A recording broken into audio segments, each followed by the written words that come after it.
जय साईं राम। मैं पूनम वाधवा मेरे साईं मेरे साथ चैनल में आपका स्वागत करती हूँ और बाबा से प्रार्थना करती हूँ कि बाबा का आशीर्वाद सभी साईं भक्तों पर बना रहे। इस वीडियो में मैं आज साईं की महिमा पार्ट 6 लेकर आई हूँ। साईं की महिमा पार्ट 5 में वीडियो की लास्ट में मैंने आपसे एक प्रश्न किया था कि शिरडी कौन से ज़िले में है। तो इसका उत्तर यह है कि शिरडी महाराष्ट्र के अहमदनगर ज़िले में स्थित है। आज बाबा की महिमा के गुणगान करते हुए मैं जो आपको कहानी सुना रही हूँ वो श्री हरिश्चंद्र पितले जो बम्बई के रहने वाले थे। उनका एक बार क्या हुआ कि उनका बेटा काफ़ी बीमार हो गया और उसे मिर्गी होने लगी। तो मिर्गी की वजह से वो उन्होंने बहुत इलाज करवाया, कई डॉक्टरों के पास गए, वैद्य के पास गए, लेकिन उसे आराम नहीं आया। उन्होंने जगह जगह दिखाया, वो हार गए। फिर उन्हें किसी ने बताया कि कोई संत या कोई गुरु ही कर सकता है ऐसा। तुमने डॉक्टरों को तो सबको दिखा दिया, अब कुछ ऐसा भी कर लो कि किसी के आशीर्वाद से ही तुम्हारा बच्चा ठीक हो जाए। तो उस समय दास गणु महाराज जो थे उन्होंने वो जगह जगह बाबा का कीर्तन करते थे, बाबा का गुणगान किया करते थे। तो बम्बई में बहुत सारे ऐसे लोग थे जो बाबा के भक्त बन गए थे और बाबा को जानने लगे थे। तो उन्होंने भी एक बार वो किसी कीर्तन में गए दास गणु महाराज के, तो उन्होंने बाबा को देखा, उनकी फोटो, तो उन्हें लगा कि अगर इन्हीं संत के पास मैं जाऊं तो शायद मेरा बेटा भी ठीक हो जाए। तो उन्होंने अपने घर में आके बताया और अपनी वाइफ और बच्चों के साथ शिरडी के लिए वो निकल गए। तो उन्होंने एक फलों की टोकरी ली और बाबा के पास चले गए। और वहाँ जब हम बाबा के पास वो द्वारका माई में पहुँचे तो उन्होंने बाबा के चरणों में अपने बेटे को लिटा दिया और कहा कि अब आप ही इसे आशीर्वाद दो जो ये ठीक हो जाए। बाबा ने उसे देखा और जैसे ही बाबा ने उस बच्चे को देखा तो वो बच्चा एकदम बेहोश हो गया और उसके मुंह से झाग निकलने लगी और काफ़ी देर तक वो बेहोश ही रहा। तो उनकी पितले जी की जो वाइफ थी वो बोली कि मुझे तो ऐसा लग रहा है कि अगर जैसे चोरों के डर से हम किसी घर में छुपे हैं तो वो घर ही हमारे ऊपर गिर गया है। भाई, हम बाबा के शरण में आया कि हमारा बेटा ठीक हो जाएगा और ये तो ऐसा बेहोश हुआ कि इतना काफ़ी देर हो गई लेकिन उसे होश नहीं आ रहा है। जबकि वो पहले उसे बेहोशी होती थी लेकिन थोड़ी देर के लिए होती थी। वो दोनों पति पत्नी रोने लगे। तो बाबा ने कहा कि तुम धैर्य रखो और श्रद्धा और विश्वास रखो, तुम और अब वाड़े में जाओ, आधे घंटे में ही बच्चे को होश आ जाएगा। तो बाबा की उन्होंने आज्ञा मानी और वो वाड़े में आ गए। और जैसे ही आए तो आधे घंटे बाद बच्चा बिल्कुल होश में आ गया और बच्चा बिल्कुल ठीक हो गया। तो उन्हें बाबा पर विश्वास हो गया और वो दोबारा आए द्वारका माई और बाबा को बहुत बहुत धन्यवाद दिया। बच्चा बिल्कुल ठीक हो गया।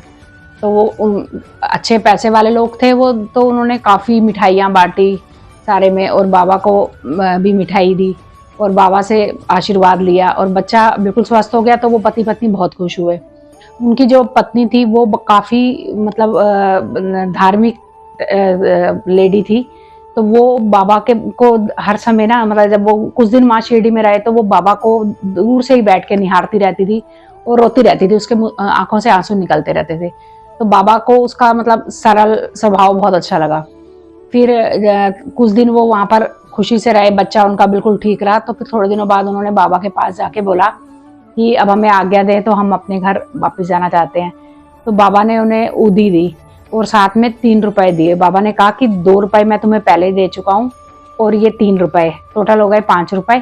अब तुम मंदिर में अपने ये पैसे रखो और इसकी हमेशा पूजा करो, तो तुम्हारे घर में कभी कोई परेशानी नहीं आएगी। अब वो हैरान हो गए कि 2 रुपए पहले कब दिए थे, मैं तो फर्स्ट टाइम ही शिरडी आया हूँ। लेकिन अब उन्होंने बाबा से पूछा भी इस बारे में, लेकिन बाबा ने इसका कोई जवाब नहीं दिया। फिर वो अपनी फैमिली के साथ अपने घर वापस आ गए।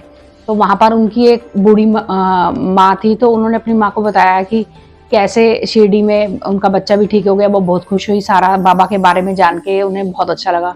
तो उन्होंने लेकिन ये कहा कि जब उन्होंने मुझे 3 रुपए दिए, लेकिन साथ साथ ये कहा कि 2 रुपए पहले मैं दे चुका हूँ। तो ये 2 रुपए मुझे उन्होंने कब दिए, ये एक बड़ा सवाल है कि कैसे पता चले। तो उनकी माँ भी सोचने लगी काफ़ी, कुछ दिन तक तो वो सोचते रहे। फिर उनकी माँ को ध्यान आया अचानक।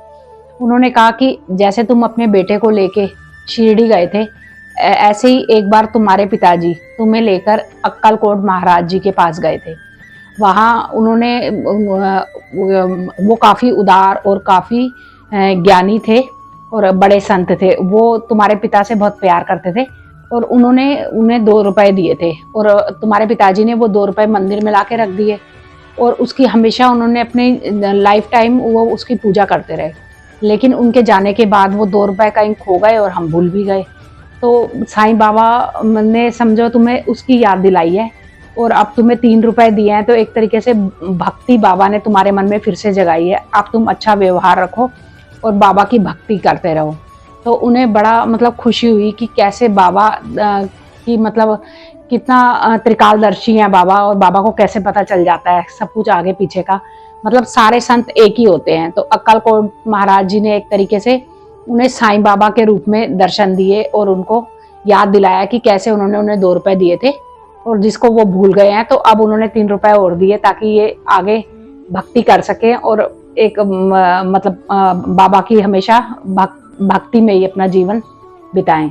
तो इस तरह से बाबा सभी का ध्यान रखते थे, सभी के साथ ऐसा ही व्यवहार करते थे कि कोई बाबा के पास जाता था तो वो कभी खाली नहीं आता था। और बाबा उसे अब उसके बच्चे को भी ठीक कर दिया और बाकी उसको पुरानी भी जो उससे गलती हो गई उसे भी बाबा ने सुधार दिया। तो इस तरह से बाबा ने उनका साथ दिया। इस कहानी से हमें यही पता चलता है कि जो अक्कलकोट महाराज जी थे उन्होंने साईं बाबा के रूप में ही शिरडी में अवतार लिया था। ये कहानी मैंने साईं सच्चरित्र के अध्याय 26 से ली है।